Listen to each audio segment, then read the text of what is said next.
Welcome to Menopause, Marriage and Motherhood, a podcast about that time of life that tends to take us all by surprise. I'm your host, Karen O'Connor. Let's get right into it. So first of all, welcome and thank you so much for coming on, Sean. Just tell me a little bit about what you do and, a little bit about what you do. Okay. Well, so thank you for having me on, Karen. It's a privilege to be on your podcast today. As we've both been networking and out and about this morning, it's lovely to make the time to chat to each other. So I am a registered counselor and my business name is Open Arms Health. And what I do is I help women or assist women reclaim their time, their voice, their values and vision. And in doing so, we create love, leadership, and happiness throughout their lives. So it ties in beautifully with what I was saying and also with the whole ethos of this podcast, because it came about because of my struggles in midlife and not knowing a direction and everything like that. And I think an awful lot of women feel that way. They get to a certain point, and it might not be menopause that does it. It's just like you get to a certain point in your life and you go, hang on. Where have I gone? Where do I come into all this? Because we spent our lives looking after families or doing just a job, and you kind of realize that, no, it's time to reassess ourselves. And that's where you come in and help, is it? Exactly, that's right. So some women have maybe have had babies and they've been stay-at-home mothers and they're not sure. Some people use the word lost. I don't really like to use the word lost, but I know that's out in what people are hearing. Oh, I feel lost. What am I going to do now? But that's why I use the word reclaim. So we're reclaiming ourselves. We are that person before people had children and things like that. Who were we? But we might be different now that we've had children and we've had life experiences and we've gone through grief or we've gone through trials and tribulations. And now we want to start something over. And that's where I meet women and we talk about what they really want out of life. Sometimes women are in a stressful situation and they really don't know which direction they want to go. And I help guide them through that. So stressful situation, it can be as simple as where I was 4 years ago. What am I going to do with my life? Because I'd been the stay-at-home mum and I just didn't know, 10, 15 years out of the workforce. And you're like, well, what can I do? Because I'm certainly not going to go in and start at the bottom of the ladder again because I've got all this experience, but I don't know what to do with it. So how do you help people overcome that? What do you do? So I do different modalities. As I said, I'm a registered counselor and coach. And depending on the person that's sitting in front of me, I will use a therapy. I use the word modalities, but a lot of people would understand therapy, the people that are listening and watching. And person-centered is the number one. And that's really focusing on the person that's sitting right in front of me. And looking at the here and now. So being present with that person, completely and utterly present. Not having that chitter chatter in your mind. And that could be quite challenging for a lot of people. And there's a lot of women out there that don't have that person that's so present. And that's the gift that I give women, is to be present and understand where they're going, what they're going through at the time. And let's just listen to their story and see what happens from there. I use a modality called timeline therapy, which is actually talks to their unconscious mind. So they close their eyes and we run through different emotions. So if they're feeling guilt or fear or anxiety, or sometimes they're going through a depressed state, we work through those and they come out the other side with different learnings. It's really interesting you're talking about just being present with somebody, because I know I started seeing a psychologist when I was depressed, and just having somebody be present to me and knowing that person was present to me, I absolutely could not cope with it. I was in a basket case, I'd just burst out crying just because somebody was actually present. And then I'd get all embarrassed because I felt so vulnerable just having somebody listen to me like that or be there and provide the space for me. That was really interesting. Do you get a lot of that, or am I just special? I like being special. You are special. You are special, Karen, and unique, which is fantastic. That's why I like you so much, and it's great to have this conversation with you. But, we as people, and I think not a lot of people are present. I know for me and my experience, why it brought me to what I do today is that there wasn't a lot of people that were actually completely present with me. And I felt unheard. I felt that, okay, well, I know something, but no one's listening to what my needs actually are. So how can I create a business that this is what people need? Because I know a lot of women out there need it. Men need it too. My partner is the same. He actually said that my biggest quality is me being present, because he's never met a woman that is so present. People are always on their phones, or we're always somewhere else. I had a conversation with one of my friends yesterday. Same thing. She wasn't present at all when we were even talking. She was on her phone, things like that. So what I do is I'm very present in the moment, like we are today, and just going with the flow, understanding what their needs are, and I just, as I said, I use different modalities, a variety of modalities. For instance, the Gestalt therapy, I think we discussed the last time we spoke, and that is basically if somebody is having problems communicating with somebody in their life, that Gestalt therapy is basically an empty chair. And the empty chair is that person that they need to speak to. So I guide them through how they can speak to that person. You talk about the different modalities, and that comes from being present to that person and seeing what they need, does it? Basically. Is that just like an intuitive thing? How do you decide in the moment? A very good question, Karen.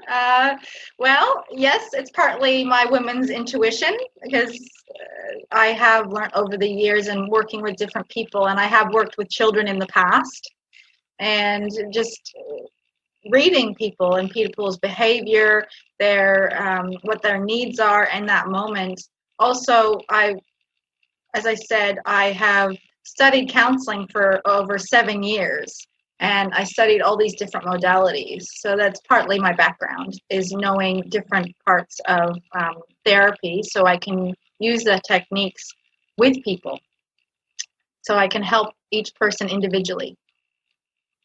Which is a massive advantage, because I don't like the idea of one thing fits all. One thing is suitable for all. It's like with diets, everybody's different, and our bodies need different things, and it's got to be the same in psychology and personal development too. Yeah, totally, I totally agree. That's why when I first started this business, I went, well, we're all different, and I have a very cultural background, different background. I come from Canada originally, grew up in Canada, but I was born in Australia, and now I live back in Australia, and my mother's Canadian, my father is British, so I understand different cultures, and I've traveled the world. So my passion was to actually understand the person sitting in front of me, and when I understand that person sitting in front of me straight away, I use the therapy that just pops into my head. It's just a skill that I have learned over 8 years. So going back to the Gestalt therapy, how does that work for people? How does it work for people? So what do you mean by that exactly? So you said there's an empty chair and you talk to the person that you need talking to, is that right? Yeah, so say if there's a lot of conflict out there, right? With, say, a family member. Let me give you an example. If there is a family member that you really need to speak to, for instance, your daughter, okay, and you don't really know how to go about speaking to her. You've said a lot of things to her, but it's just not getting anywhere, and your relationship's not really where you want it to be. So what we do is it doesn't have to be an empty chair. It could be something on the wall, or some object that is familiar to that person. So I go by what that person enjoys, for instance. So it could be a table. They could talk to a table. They could talk to something object in the room.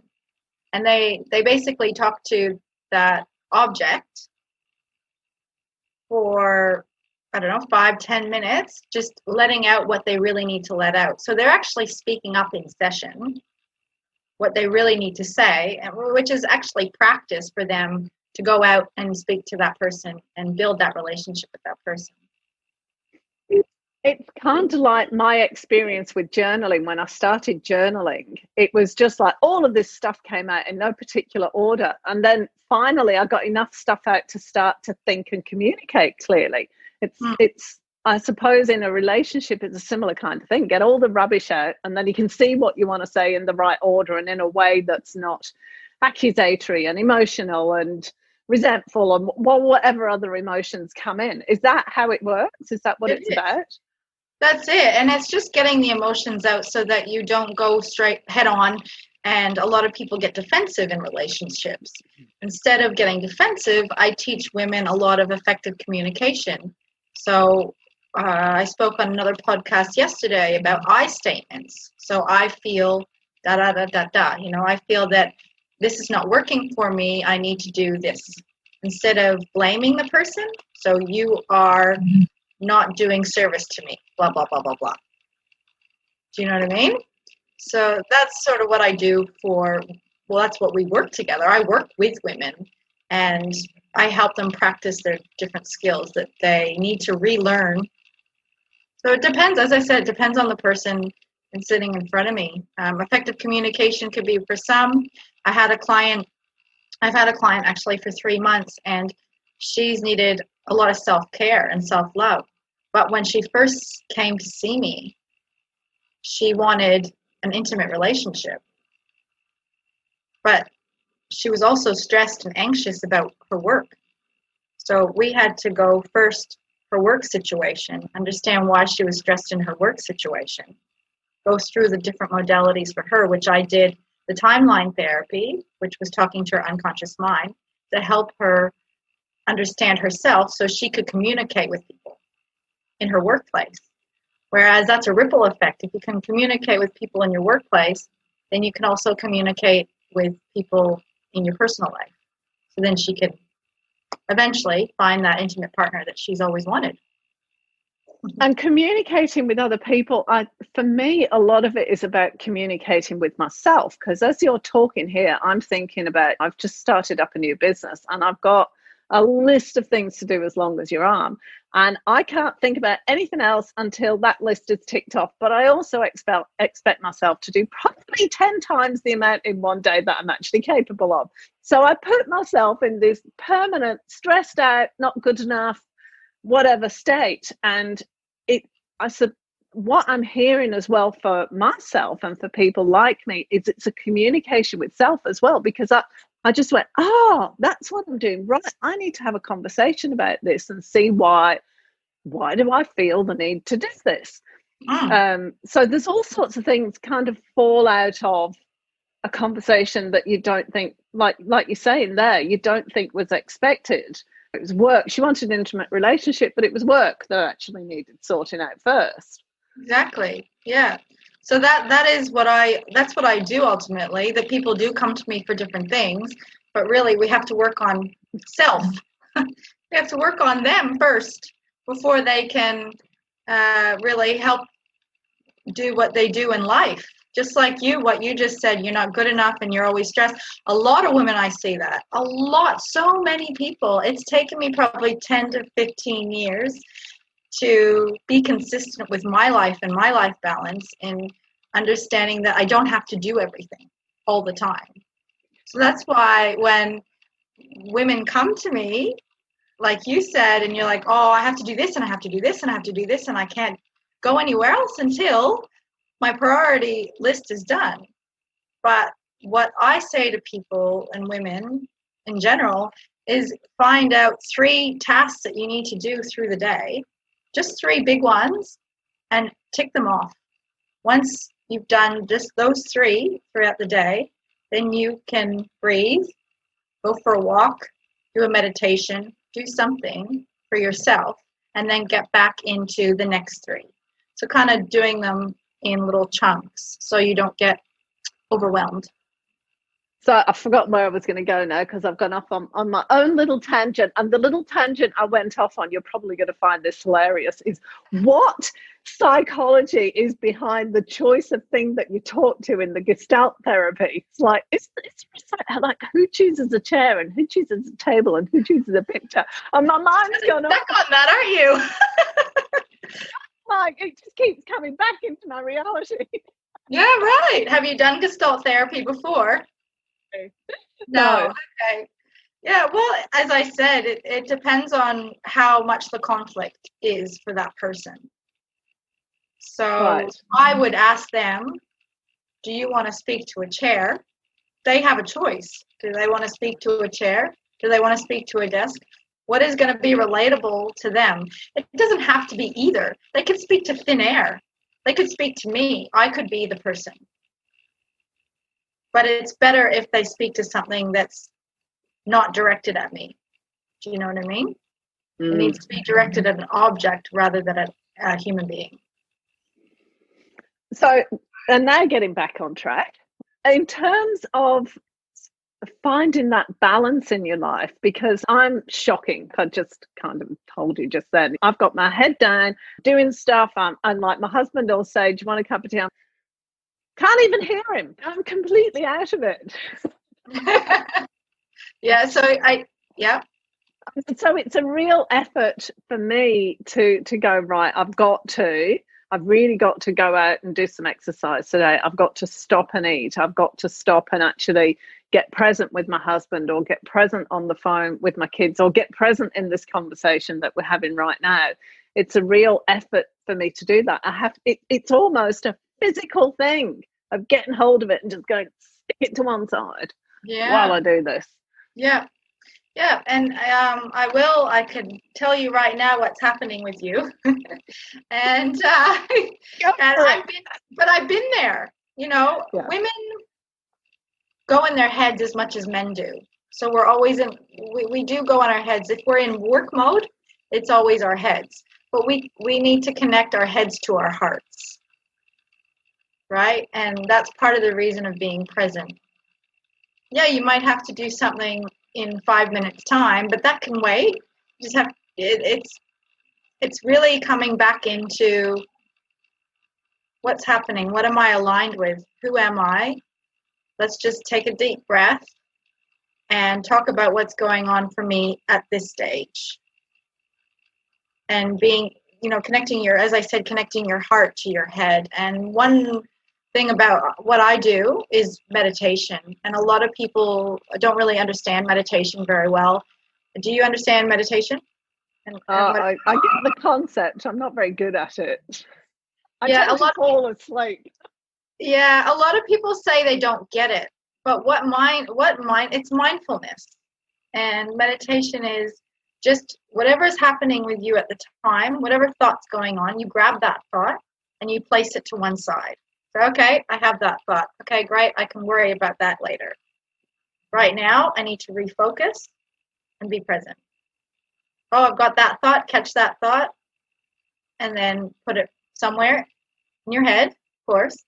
And just go to where you are at this time. So it's practice. It's all about practice. And balance is very hard for a lot of us. I totally understand that because I have been there, and sometimes I'm guilty of doing it too.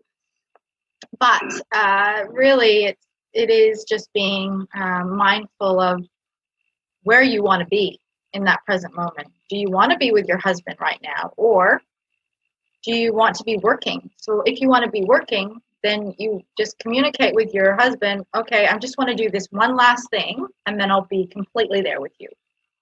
And then it's basically acknowledging him that, yes, I'm going to be there for you, and I want to be present with you, but right now I just need to get something on piece of paper or something to actually be present with him or present with your children. Because I don't want to lose that. And I do find it so easy to get really caught up in, if you're setting something up online, there's like you think I've got one thing to do, and then another 99 drop out of that one thing. So you end up spending hours or days doing something that you thought would take you half an hour. Mm. And so it's very difficult to kind of get caught up in the ongoing, well, I'll do this and I'll do this and I'll do this. So I was talking to somebody the other day, and she was saying she waits until she's absolutely bursting to go to the toilet. Like, a lot of women do that. You end up into the toilet because you're so bursting. You know, Yeah. like, no, I'm just gonna do this before I'm just in the toilet. You know? Yeah. Yeah. Well, people do that because, oh gosh, I have to do this. Oh no. And they get in that fight or flight mode. That's fight or flight mode. That is, okay, my brain is frozen, but I'm so focused on getting all this done, I can't go anywhere else. But really taking a deep breath and saying, it's going to be there in 5 minutes. It's going to be there in half an hour. It's going to be there the next day. So really, mindfulness is a part of it, and practicing those techniques on yourself. And meditation is one of them. I do have a breathing exercise that I do with clients that really helps them ground themselves in that moment. So if they come into session and they're really stressed out because of work, they just finished work and they come into session with me, I say, okay, well, let's just stop for a minute and do a 2-minute breathing exercise. And then they're calm. And then we can continue with the session. So you can do that on yourself as well. So what practices, so you were saying it took you, 10 years to actually find your balance? Yeah, 10 years. It took 10 years. It did take 10 years and a lot of reading and a lot of study. I wouldn't say that everyone has to read and study. You just need to find out what works for you. And there's heaps of apps out there, aren't there? Because I've got about half a dozen on my phone, the different meditation apps and journaling apps and those kind of things to help you get stuff off your chest and get present. Sorry, I interrupted you. No, that's okay. That's all right. But it's also being consistent with one thing. So that's what people fall back on, is that they try all these different things. And they go, oh, nothing's working for me. Why am I still stressed? It's because they're not consistent with one thing. Just choose one thing and do it for 30 days. And once you do it for 30 days, you'll just get in a habit of doing it every day. It's like writing a journal. Some people like to write journals, and I'm sure that you've done that in the past, and you probably still do. Write journals every day about what your thoughts are, just to get your thoughts out onto paper, and then you can move forward. What's really great, it's actually really cool that you say that it took you 10 years to really get the hang of it, because people expect results right now. Well, I've been meditating for 2 days and I'm just as stressed as I was 3 days ago. But it's a long haul. It's not a quick fix. It will make you feel different as a quick fix, but it's that over the long period of time where it becomes a habit and everything else that you gain mastery of it. Exactly. Is that right? That's correct. And what I do, I don't expect one person. I do have repeat clients, okay? But I don't expect them to be my clients for life. That's not my goal. My goal is for them to get the learnings out of the sessions and then be able to take the tools that they've learned in session into their life and then move forward, so they don't need my guidance anymore. They so that's the goal. I wouldn't want somebody to be attached to the sessions every single week for the rest of their life, because that's disempowering for them. They need to learn how to do things on their own consistently and move forward in their lives on their own. Do you just do like one-on work with yourself? I couldn't think of what the right term was then. Do you just do one-on-one sessions, or do you have programs that you can join? How do you work? So at the moment, I'm doing one-on-one sessions, and those are Zoom calls, or I do sessions in my home as well.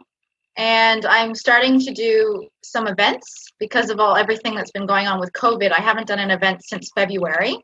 But I would like to be doing, and my goal this for next year is to be doing events for 10 women, because they're more intimate and the women get to know each other, and it's just a little bit more private, so the women can open up and be vulnerable, because that's another thing. A lot of women just don't know how to be vulnerable and say what's really on their mind. We've lost, that's one of the things that I really noticed. We've lost that sense of community, and we've lost that that connection that gives us the experience of the older generation. So going into menopause, for example, I had no clue what to expect or what could possibly happen. And I didn't even know that my depression was a mix of not being able to exercise because I'd had an operation and the hormones just going bonkers in my brain and my body. Nobody told me that. But that's, if I can let other women know that and know that there's nothing wrong, and just take away that feeling of wrongness, that's massive. And so the connection is so important. Talking to other women, or I really struggle sometimes talking to my kids, or my eldest as being a complete rat bag, and whatever it is, just hearing somebody else go, oh, yeah, same here. You know, they were a complete horror. And I did this and blah, blah, blah.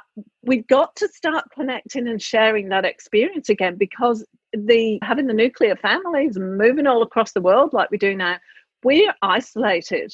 And that really needs to change. And that's what you're saying here too, isn't it? Yeah. And that's my ultimate goal, is to have small groups with women just speaking up, the ones that really are going through the same experiences. And I actually know a lot of women that are in my network and community that are going through very similar situations. So the idea of bringing them all together and having a chat about it is really actually warms my heart, because I think that every woman needs it. Every man needs it too. I mean, I know there's a lot of men's sheds out there that do that. But my ultimate goal is to bring more women together, because we're better in tribes, I think, and connecting. Connection is such a huge thing for so many people. And because of what's been going on this year, I think it's even more important than it was, because I know a lot of women, even, friends in Canada and overseas, they've sort of disconnected, and you don't realize that you're disconnecting. A lot of women don't even realize they're disconnecting. So no. I have no clue. My goal next year is to bring a lot of women together, and we can save the world together. Yeah, totally. But the other thing is that I want to pass on information to the younger generation of women as well. Yeah. You know, this is my experience as a woman. I don't want them to. My daughter said to me a few weeks ago, and I've shared this a few times on the podcast now, bless her, but she said to me a few weeks ago, she actually had no idea that your body changes permanently after childbirth, because she's used to seeing all the photos on the internet of these superstars that look like they did 10 months ago, a few weeks after they've had the baby. And I'm like, yeah, this is not what happens, darling. Yeah. Yeah, very different. Very different. A lot of other changes go on. And that was a real shock for her. And it's that kind of information, the old networks of women that looked after other women, needs to come back, because that's where we really are empowered and we really make the biggest difference and really make changes in the world. 100%. And it's also knowing that they're not alone in these, when childbirth is happening, that yes, somebody else has been through it too, and it's okay that you feel a little bit depressed, or that you've lost yourself because first of all you weren't a mother and now you're a mother and you're not it's just not the same anymore, things like that. And that's why I'd love to bring women together and building their confidence, really knowing that when we build each other up is when the real stuff happens. So I'm going to put up your contact details on the webpage that goes with this podcast. Do you do an initial chat before you talk to people, or? Yeah. So what we do first is I do a 15-minute call. So I'll give you a link. I'll send you a link to put in there for a 15-minute complimentary call to see if we're going to work well together. And then after that, we can go from there. That's fantastic. That was what I wanted to know. So that's cool. Thank you so much, Sean. It's been an absolute joy. I love talking to you. Oh, thanks, Karen. I love being on your podcast. It was good. Thanks for joining us this week on Menopause, Marriage and Motherhood.